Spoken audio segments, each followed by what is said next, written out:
So today the Daily Politics is catching up with State Senator Squadron. What are you working on and what's on your mind? Well, there's a lot going on. Obviously, we need to get a state budget done and are working to do that. Today we have a hearing on the cancellation of 2,500 Section 8 vouchers that were actually given out to folks and then pulled back by NYCHA because they ran out of money. Trying to figure out both how it happened and also what we can do for these 2,500 families that thought they had vouchers to get housing and now don't. Is there anything in particular in your district that you're hearing from your constituents about? Anything they're particularly worried about?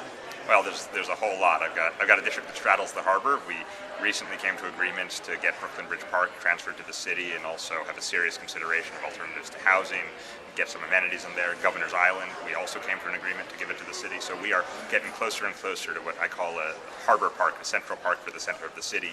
Unified governance, what it means is, could be just the most incredible 21st century public work to have this park in the middle of the harbor, Brooklyn Bridge Park, Governor's Island, Hudson River Park, the Battery, the East River waterfront, really linking Brooklyn and Manhattan and also giving us an incredible amenity. What folks are talking about more specifically is how great Pier 1 is and how important it is to play Little League games out in Governor's Island this summer now that it'll be open.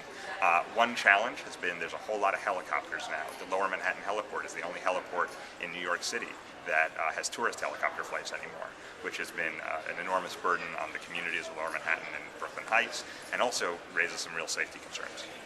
And what's bugging you these days in city politics, state politics, national politics? What's just not working for you right now? I wish we had a state budget.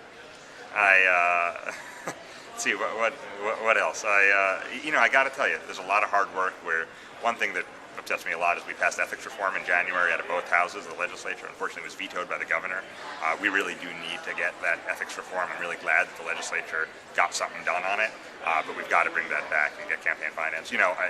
I do believe the Senate majority has done a good job of getting back on our feet, starting to get things done. Hearings like this make a difference, but there's always a lot more reform to do in Albany, goodness knows.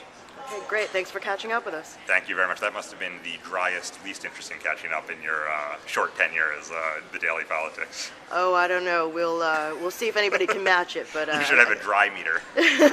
Thanks, Celeste. Thanks.